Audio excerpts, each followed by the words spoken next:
আসসালামু আলাইকুম এভরিওয়ান, কেমন আছেন সবাই? আশা করি আল্লাহ তাআলার অশেষ রহমতে সবাই খুব ভালো আছেন। আলহামদুলিল্লাহ, আমিও ভালো আছি।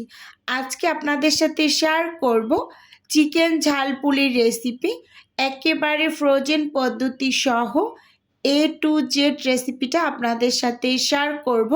আপনারা যারা টুকিটাকি ঘরে বসে হোমমেড বিজনেস করতে চান, তো তাদের কিন্তু ভিডিওটা অনেকটাই উপকারে আসবে। চলুন তাহলে আর কথা না বাড়িয়ে ঝটপট রেসিপিটা দেখে নিই। প্রথমেই এখানে আমি ছোট ছোট করে মুরগির বুকের মাংস কেটে নিয়েছি। একটু ছোট করে কেটে নিলে হয় কি, খুব দ্রুত গতিতে সেদ্ধ হয়ে যায়। তো এই জন্যই আর কি ছোট করে কেটে নেওয়া। এই যে স্কিনে ভালোভাবে লক্ষ্য করুন, তাহলেই কিন্তু বুঝতে পারবেন যে বেশ অনেকটা ছোট করে মুরগির মাংসগুলোকে কেটে নেওয়া হয়েছে। এরপর এখানে আমি 1 চামচ রসুন বাটা এবং সেই সাথে এখানে অ্যাড করছি 1 চামচ আদা বাটা। আদা এবং রসুনটা আমি সম পরিমাণেই এখানে অ্যাড করলাম এবং লবণ দিয়েছি একেবারে অল্প করে, যেহেতু এখানে সয়া সস ব্যবহার করব। সেই সাথে লাল মরিচের গুঁড়ো দিয়েছি 1 চা চামচ, হলুদের গুঁড়ো দিয়েছি 1 চা চামচ, ধনিয়া গুঁড়ো দিয়েছি 1 চা চামচ এবং জিরা গুঁড়ো দিয়েছি 1 চা চামচ এবং সেই সাথে এখানে এখন অ্যাড করে দিচ্ছি হাফ চা চামচের থেকে একটু বেশি হবে গরম মশলার গুঁড়ো। সেই সাথে অ্যাড করছি সয়া সস। এখানে আমি 1.5 টেবিল চামচের মতো সয়া সস দিয়ে দিলাম। একেবারে সব শেষে এখানে অ্যাড করে দিচ্ছি টমেটো ক্যাচাপ উঁচু উঁচু করে 1 টেবিল চামচ। এবার এই সব কিছুকে খুব সুন্দরভাবে চামচের সাহায্যে আমি মেখে নিচ্ছি। এই যে মুরগির মাংসটা ম্যারিনেট করেছি, এটা আপনাদের হাতে যদি অনেকটা সময় থাকে তাহলে 1 থেকে 1.5 ঘন্টার মতো একটু রেস্টে দিয়ে তারপর কিন্তু চিকেনের যে পুরটা আমরা রেডি করব, তো সেটা করে নিতে পারেন। যেহেতু আমি অর্ডারের জন্য কিছু ঝালপুরি রেডি করছি, তো সেজন্য আমার হাতে একেবারেই কম টাইম আছে। তো আমি কিন্তু এখনই সাথে সাথে কাজটা করে নিচ্ছি। চুলোতে একটা প্যান বসিয়ে দিলাম। প্যানটা একটু ভালোভাবে গরম হয়ে আসার পর এখানে আমি পরিমাণ মতো রান্নার রেগুলার তেল দিয়েছি। তো অনেকের কাছে এখানে মনে হতে পারে যে তেলের পরিমাণটা অনেকটা বেশি হয়েছে। না, আমি বুঝে শুনেই অ্যাড করেছি, কারণ এই তেলেই আমি যত কাজ আছে পুরটা রেডি করতে, তো সেগুলো একসাথেই করে নেব, আর কোনো তেল ব্যবহার করব না। এখন প্রথমে আমি মাংসটাকে এই তেলের মাঝে খুব সুন্দরভাবে ভেজে তারপর তুলে নেব। তো দেখতেই পাচ্ছেন চিকেনটা দিয়ে দিলাম, দিয়ে ভালোভাবে একটু তেলের সাথে নেড়ে চেড়ে এই যে ভাজা ভাজা করে নিচ্ছি।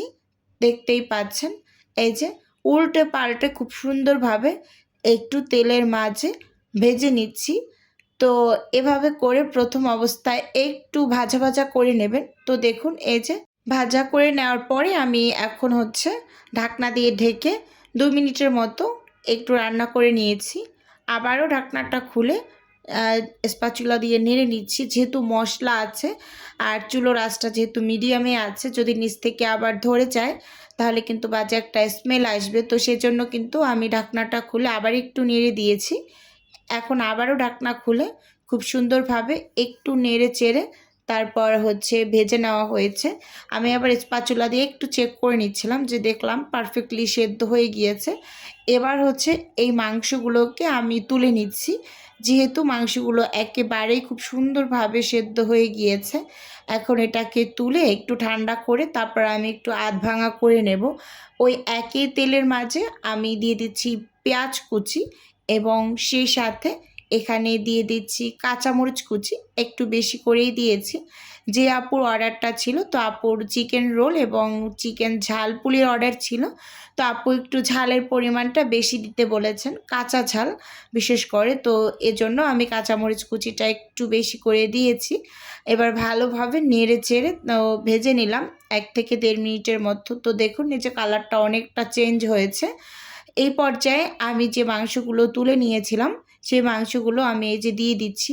এগুলোকে কিন্তু আমি একটু এই যে হাত দিয়ে আধ ভাঙা করে নিয়েছি। তো দেখুন এই যে এবার সব কিছু খুব সুন্দরভাবে স্প্যাচুলা দিয়ে নেড়ে চেড়ে তারপর এই যে পেঁয়াজের সাথে ভাজা ভাজা করে নিচ্ছি।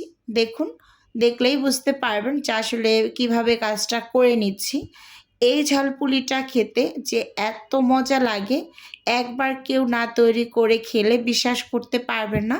তো আমি যেহেতু অর্ডারের কাজ করি টুকটাক, তো আমি কিন্তু সবসময় এভাবে করেই চিকেন ঝালপুলিটা রেডি করে ডেলিভারি করি। তো আপনারা ভালোভাবে রেসিপি ফলো করলে একেবারে বাসায় এরকম পারফেক্টলি তৈরি করে নিতে পারবেন।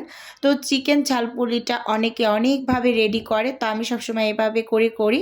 এখানে আমি একটা আলু সেদ্ধ করে তারপর কিন্তু একটু ম্যাশ করে দিয়ে দিয়েছি। দেখুন এবার কিন্তু স্প্যাচুলা দিয়ে সব কিছু একসাথে মিশিয়ে নিচ্ছি। তো সব সময় চিকেন ঝালপুলির মাঝে আমি একটু আলু ব্যবহার করি, তাহলে এটার টেস্ট মনে হয় 3 থেকে 4 গুণ বেড়ে যায়। এটা আমি সত্যি বলেছি কিনা আপনারা একবার হলেও বাসায় ট্রাই করে দেখবেন যে আসলে এই রেসিপিটা মানে কেমন হয়েছে। আর ট্রাই করার পরে অবশ্যই কমেন্টস করে জানাবেন। দেখুন এই যে এখানে কিন্তু আমি একটা স্বাদে ম্যাজিক মশলা দিয়ে দিলাম। এই পর্যায়ে লবণটা কিন্তু প্রথমে একটু চেক করে নিয়েছি যে ঠিকঠাক আছে কিনা। তো যেহেতু আমি ম্যাগি মশলা ব্যবহার করব, সেজন্য লবণের পরিমাণটা কিন্তু আমি প্রথম অবস্থায় বুঝে শুনেই অ্যাড করেছি। এখানে সবশেষে ধনিয়া পাতা কুচি দিয়ে দিলাম একটু বেশি করে। ধনিয়া পাতার ফ্লেভার তো সবাই খুব বেশি পছন্দ করে আমার মনে হয়। তো দিয়ে খুব ভালোভাবে নেড়ে চেড়ে তারপরে এই যে মিশিয়ে নিচ্ছি। দেখতেই পাচ্ছেন এখন কিন্তু একেবারেই পুরটা রেডি। আমি চুলো থেকে জাস্ট নামিয়ে ঠান্ডা করে নেব। আর এপাশে হচ্ছে আমি চুলোতে একটা হাঁড়িতে পরিমাণ মতো পানি দিয়ে দিলাম। এখানে হচ্ছে আমি মানে আটার কাইটা রেডি করে নেব ঝালপুরি তৈরি করার জন্য। তো কিছুটা পরিমাণ দিয়ে দিয়েছি লবণ এবং সেই সাথে পানির ভিতরে 1 টেবিল চামচের মতো দিয়েছি রান্নার রেগুলার তেল। এবার ঢাকনা দিয়ে পানির মাঝে ভালো বলক তুলে তারপর এই যে এখন এখানে ময়দা দিয়ে দিলাম।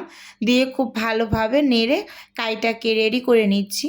তো ভিডিওর এই পর্যায়ে এসে ছোট্ট করে নিজের বিজনেসের একটু প্রচার করছি। আপনারা তো অনেকেই জানেন যে আমার ছোট্ট একটা ফ্রোজেন আইটেমের বিজনেস আছে। যদি কেউ কোনো টাইপের ফ্রোজেন খাবার অর্ডার করতে চান তাহলে স্ক্রিনে দেওয়া হোয়াটসঅ্যাপ নাম্বারে নক দিলেই আমি A to Z বলে দেব। আর যদি কেউ অর্ডারটি সরাসরি কনফার্ম করতে চান তাহলে স্ক্রিনে দেওয়া হোয়াটসঅ্যাপ নাম্বারে সরাসরি কল করে অর্ডারটি কনফার্ম করতে পারেন। এই যে দেখুন এখানে কিন্তু আমি মানে ডোটাকে রেডি করে তারপর মথে নিয়েছি। এবার একটু হাত দিয়ে ভালোভাবে মথে নিলাম। এখন এখান থেকে ছোট ছোট করে লেচি কেটে তারপর হচ্ছে আমি রুটি তৈরি করে সেখান থেকে আমি ঝালপুলিগুলোকে মানে তৈরি করে নেব। তো আমি সবসময় এভাবে করে ঝালপুলিগুলো মানে ডেলিভারি দিয়ে থাকি। তো আমার ডেলিভারি আর আপু আন্টিদের কাছেও খুবই ভালো লাগে। তো খুব সুন্দর সুন্দর রিভিউ পাই আমি তাদের কাছ থেকে, মাশাআল্লাহ। তো এই যে দেখুন এখানে আমি লেচিটা রেডি করে তারপর উপর থেকে শুকনো ময়দা ছিটিয়ে একদম পাতলা করে রুটিটাকে বেলে নেব। আর এই রুটিটা একটু পাতলা করে বেলে নেবেন, তাহলে কিন্তু চিকেন ঝালপুলিটা ভেজে নেওয়ার পর অনেকটা মচমচে হয়। তো এই যে দেখুন এখানে আমি এই যে ছোট্ট একটা বাটির সাহায্যে এরকম করে ছোট ছোট রুটি কেটে নিয়েছি। এখন হচ্ছে জালপুলিগুলোকে রেডি করে নেব। তো সাইডে রেখে এখান থেকে একটা রুটি নিয়ে কিছুটা পরিমাণ পুর দিয়ে আমি এখন এই যে পুলিগুলোকে রেডি করে নিচ্ছি। দেখতেই পাচ্ছেন কিছুটা পরিমাণ মানে পুর দিয়ে দিলাম 1 চামচের মতো। এবার 2 সাইড থেকে ভালোভাবে মুখটা লাগিয়ে এখন হচ্ছে আমি হাত দিয়ে এই যে এই ডিজাইনটা করে নিচ্ছি। পুলি পিঠার যে ডিজাইনটা মোট কথা, তো আমি সবসময় এটাই করে থাকি। পুলি পিঠাও এটা করি, ঝালপুলিতেও এটা করি। এই যে দেখুন খুব সুন্দরভাবে মুড়িয়ে নিলাম। তো এভাবে করে সবগুলোকে এখানে রেডি করে নিয়েছি। তো এবার হচ্ছে এগুলো আমি ফ্রোজেন করে নেব। তো দেখুন এই যে আমি অনেকগুলো ঝালপুলি রেডি করে নিয়েছি, দেখতেই পাচ্ছেন। এখানে আমি কিছুটা উপর নিচ করে রেখেছি, মানে নিচে কিছু রেখে উপরে একটা পলি পেপার দিয়ে আবার তার উপর কিছু রেখেছি। আবার এখানেও আমি এই যে নিচে কিছু রেখেছি, তার উপর আর একটা পলি পেপার দিয়ে এর উপরেও রেখেছি। এখন এগুলোকে হচ্ছে আমি প্রথমে ফ্রোজেন করে নেব, তারপর হচ্ছে ডেলিভারি পাঠাবো। তো আপুর কিছু চিকেন রোলেরও অর্ডার আছে, তো সেগুলোও কিন্তু আমি অফ স্ক্রিনে বানিয়ে তারপর ফ্রোজেন করে নিয়েছি, যে ডেলিভারির জন্য রেডি করে নিলাম। তো আজকের ভিডিও বন্ধুরা আপনাদের কাছে ওভারঅল কেমন লেগেছে চাইলে অবশ্যই কমেন্টস করে জানাতে পারেন। তাহলে আজকে এখান থেকে বিদায় নিচ্ছি। আল্লাহ হাফিজ।